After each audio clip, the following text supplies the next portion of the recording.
President al-Assad received Iranian Foreign Minister Ali Akbar Salihi.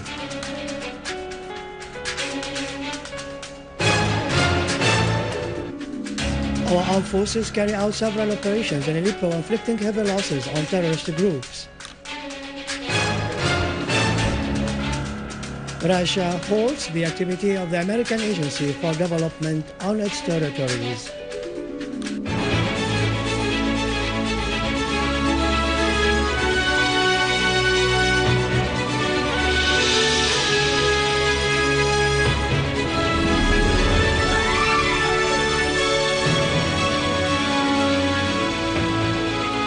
Good afternoon, ladies and gentlemen. Welcome to our news for today.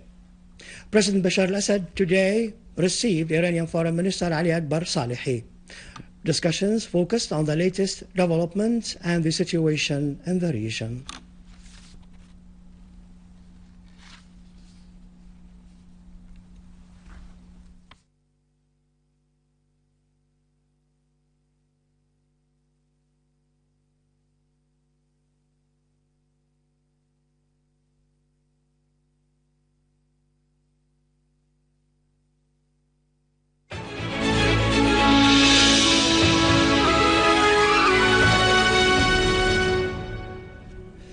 Our armed forces have continued to chase armed terrorist groups in Aleppo and several districts, inflicting on them heavy losses, killing a large number of them, and confiscating huge quantities of arms and ammunition.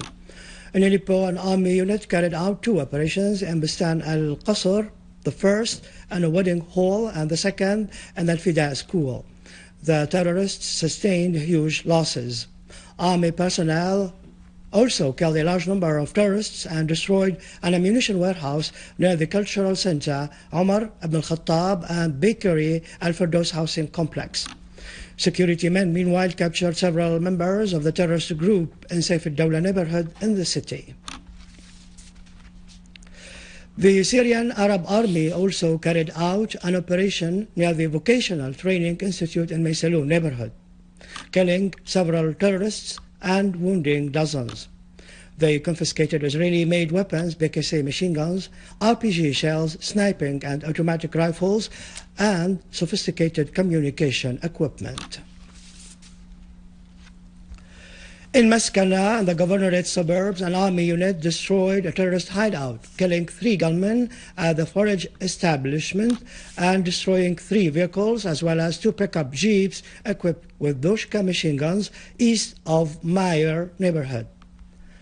In Safira, the army confiscated large quantities of weapons and stolen medicine and equipment. An army unit also killed a large number of terrorists in Sajadan village in Khanasir and destroyed a terrorist hideout in Azayara crossing point in Bab Road.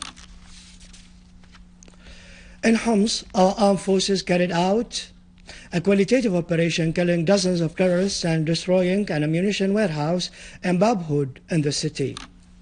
The army also targeted and destroyed a warehouse for storing stolen oil derivatives in Al-Hashish Souq in Homs. The destruction of the warehouse killed a number of terrorists inside it. The authorities in Hama have seized a Hyundai Tetra car loaded with a large quantity of weapons and ammunition in Hama eastern suburbs near al-Ahmad cross point.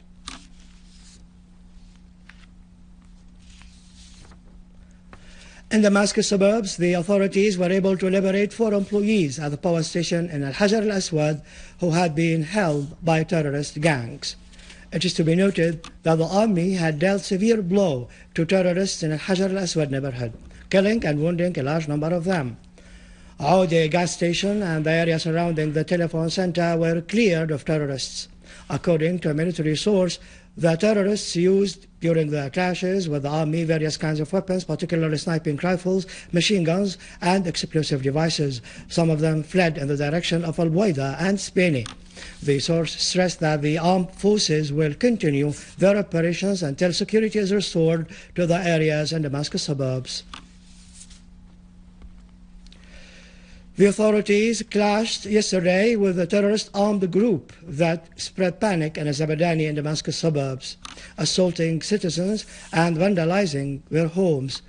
The clashes resulted in killing terrorist Mahmoud Ahmad Burhan, the most dangerous wanted terrorist in Azabadani.